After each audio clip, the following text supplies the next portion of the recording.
Hi guys, welcome back to our channel Media&TV, and today we are privileged to have one of the co-founders of the URCBO.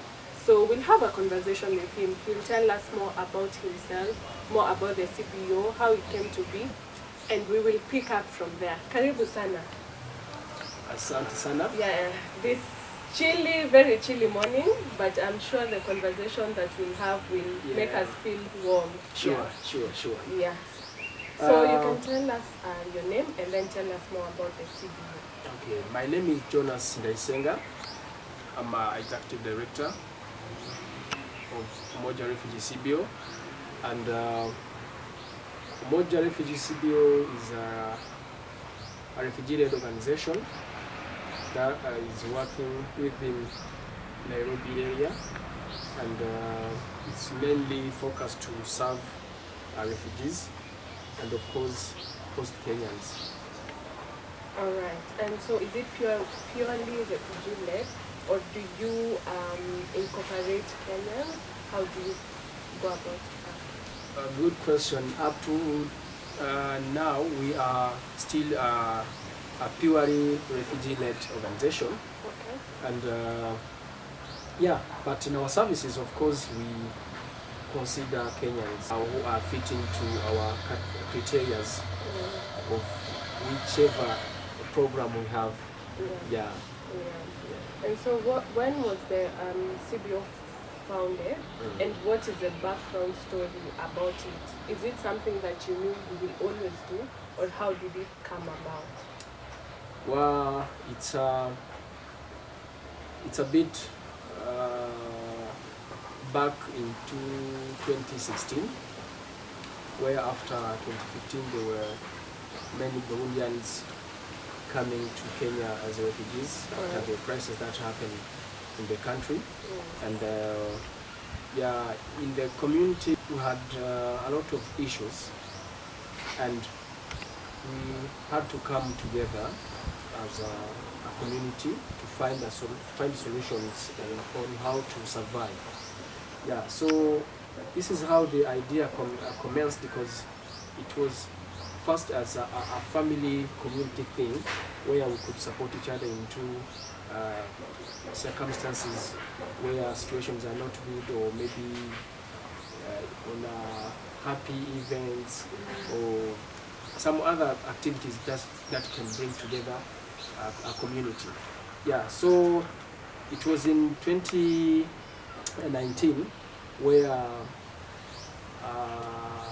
I and my fellow founders, we came together and decided to register a CBO that should work perfectly, and also under the law, or something that we should believe it will effectively serve our community once it's registered.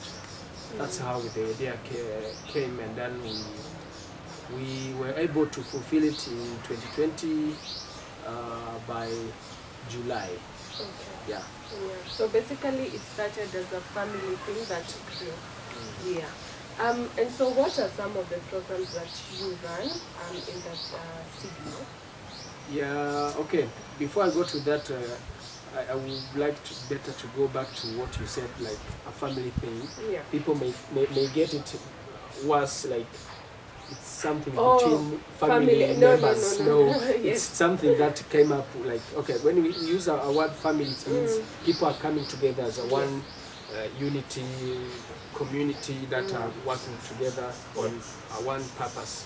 So that's how it came. And then, okay, now the programs that we have so far, we have a quite number of programs. First, we have a program in healthcare where we do counseling. We offer counseling to most of our beneficiaries within the communities that are around us, and this includes all refugees, Sudanese, Congolese, Burundians, Rwandese, and any other. We even have Ethiopian coming to our offices to get our services. So we have counseling, and then this came in because we decided to do it here because we found out that people are really stressed. They have a lot of trauma, and probably the organizations that are giving those services are not closer to the community, and it's hard time for them sometimes to get fare or that ticket just to go for that service. Though it's free, but there is a cost on fare and other things like on the way. Someone once you go to town or to 5-kilometer distance, or so, even opening up to them. Yeah, it might be difficult for them other than people go in the community. And then also the people who are doing it are people who learned or who went to school for that, professionals, and the best thing of it, they are refugees. So you see how it feels when someone knows that he's being hurt by someone that who understands the situation. Who has worked in their shoes. Very true. So another program is a program that covers a skills development program, where we have vocational skills like in cinematography, where we are training or teaching youth videography, photography, editing, filmmaking, and TV production, actually. So it's helping a lot, and we look forward to see a lot of youth being beneficiated from it. So we also have another program that is a welfare program. It's called like under 5 and elderlies nutritional support, which is, now we have 3 categories in that. You have kids under 5.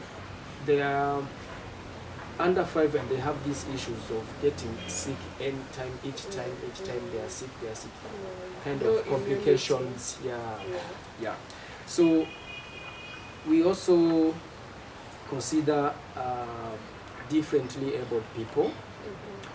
In that also we have elderlies above 60 years. Sorry, just to ask, so the differently abled, are the children under 5 or just No, in general. Okay. So that's the 3 categories that we look at mainly in that program of welfare, where we try to get means and fund of that, the foodstuffs that they might need and the other items that they need to provide for them. We also have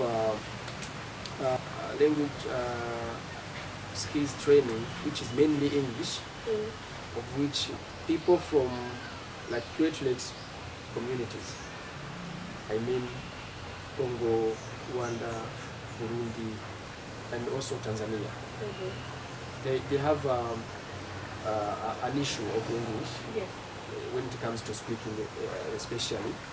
And here it's one of the most language that is used than even Swahili. And we feel that if our people can communicate easily, then they can survive, or they can find ways to make ends meet within the host communities.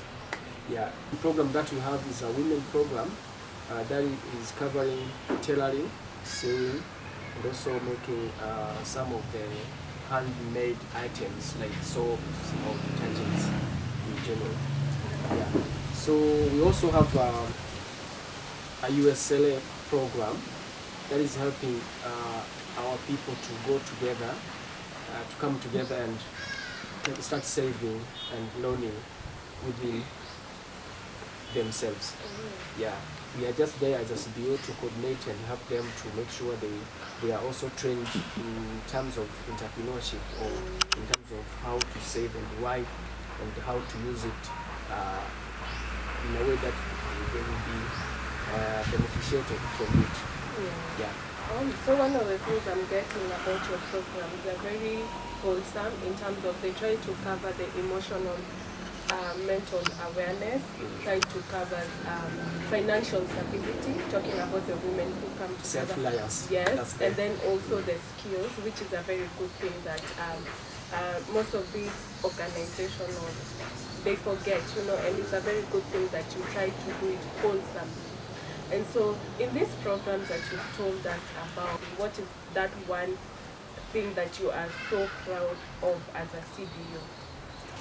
Yes, one of our greatest achievements within all these programs is especially on counseling, where we started and it was like maybe a trial, but we found out that people really liked it, and the solutions or a result from it also it's clear according to the communication with our counselors, how they are now reacting to it.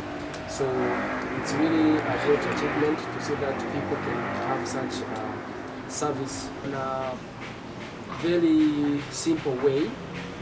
Counseling was one of the greatest achievements because people could get it in a simple way, and also it's closer to them.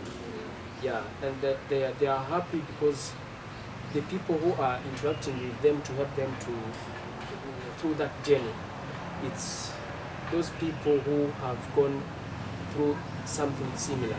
They have put on the same shoes. Yeah, so they like it to the point that we are much proud of it. And something else that I can add to that as an achievement, it's in welfare program, where during COVID-19, especially from February, March 2020, we started facing a hard time with our communities, where we could see the first wave of COVID-19, and it came with a lot of complications, a lot of changes, a lot of surprises, things that people were not aware of. And then it was a great time for us to work hard to make sure we could save families from dying of hunger. And we actually served a lot of families, around 800 families. And this came in different rounds, not just one round. Okay. Yeah, we did it like in 10 rounds, serving all of the year people with a food package that can take them for a month. Yeah. So that was also a great achievement on our side. Yeah. Okay, so you've mentioned about COVID-19 and the challenges. So I would love to know, what are the challenges that you have faced as a CBO, and how do you curb them? And also, is there a specific challenge for this particular CBO being refugee-led as compared to if it was led by citizens? And how do you curb, and how do you now ensure that you maximize on that particular challenge? A good question. Challenges are there as a CBO. First of all, we have a challenge on the side of finance. The financial side is always critical. Yeah, so we can't hide that it's really a challenge, but we are trying to put on our efforts together and to make sure we really curb any situation that we go through.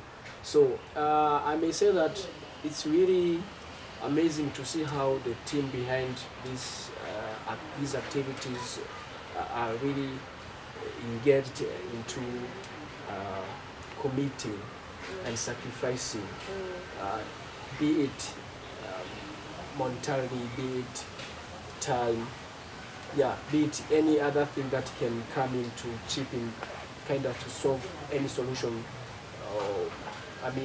to solve any problem we might have as a CBO.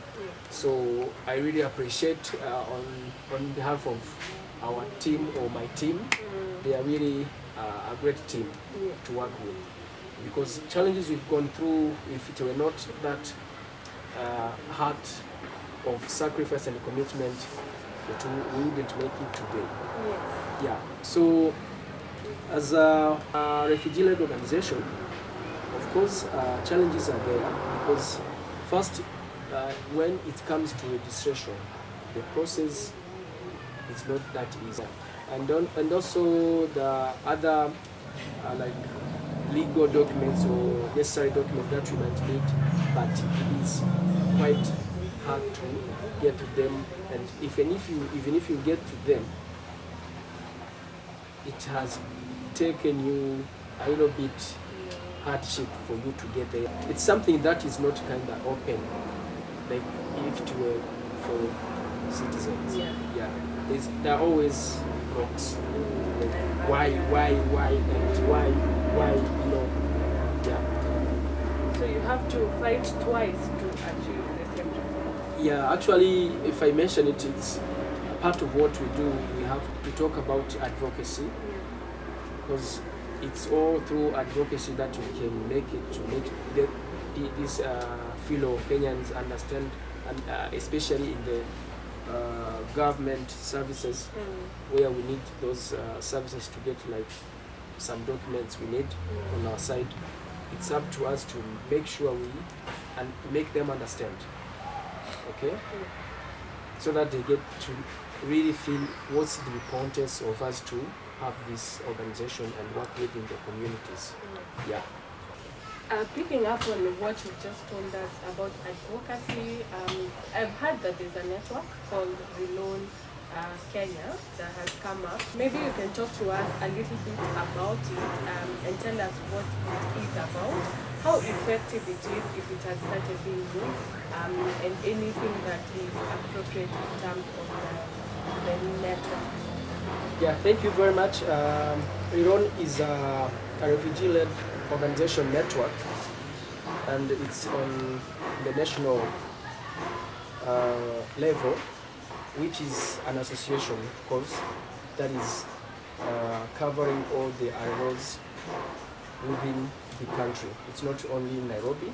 Either you be in camps or in Mombasa or anywhere you are, and you are representing, or you have a community-based organization, and of course refugee-led. Yes. You are then it's that network, that platform that we have. Like the story behind it is that we came to find out that it's not easy, as RLOs, as I was saying previously. Some advocacy are not on our level. Yes. As community-based organization. Okay. So it's easier for something bigger on a national level to advocate on that behalf on some things that we might not reach to. Yeah, so that's mainly what RLOs is doing, advocating on behalf of RLOs in those sectors where we might not be able to reach to. So RLOs actually is doing great, and the network now is becoming strong. Like I'm saying right now, we've been in different trainings and also working on the strategic plan that will lead the network within the coming 3 years. Yeah, it's a great opportunity for RLOs to be now fully represented, and not only in the government services, but also big organizations or agencies that are working here on behalf of refugees. So it's a mandate of RLOs to advocate and make sure RLOs have a seat on decision-making table within other organizations that have been trying to work with RLOs, but in a way that it was not sufficient, because most of the time it was kind of manipulation, and the only thing that could be done was to refer, mobilize, and kind of underestimate the capacity of RLOs to do or to implement projects on themselves. without any pressure. We are very happy because RLON is now recognized as an association on the level of competing with other organizations within the country. Yeah, so I think that's one of our dreams that we've been having, and we look forward to go far with the network, because the network will be able to reach to that level where we can't reach as CBOs. Yeah, thanks a lot for joining us, and it has been eye-opening to really know more about RLOs and the progress that you make and the efforts that you make for our society and community, and even the challenges that you face and how you curb them. So maybe you could talk to us as a parting shot about your future plans as a CBO, and just for fun as an individual, how has being part of this CBO changed you as an activist and as an individual? Yeah, thank you very much. As a CBO, we have a lot of plans, of course, but we are looking forward to expand our learning programs, where we would like to host many learners in different skills, different hours of vocational skills trainings, where we see that we are a bit challenged with the equipment and enough resources to make sure we can serve as many as we can. But then that's our mainly where we are working on, to make sure that in the next 2 years we can see a lot of people beneficiating from our programs. Yeah, as an individual, of course, I've been edified a lot, and I've learned to serve my fellows with love and compassion. So I think that's where mainly I've come to gain as a person. Yeah. Thank you so much for the conversation and for the time. We do wish you well, and we hope to hear more about, or hear the CBO in a national level and doing great things. So thank you very much for joining us on this episode, getting to know more about refugee-led organizations and how the work that goes behind them. Until next time, I was your host, Sifa Peace. Bye.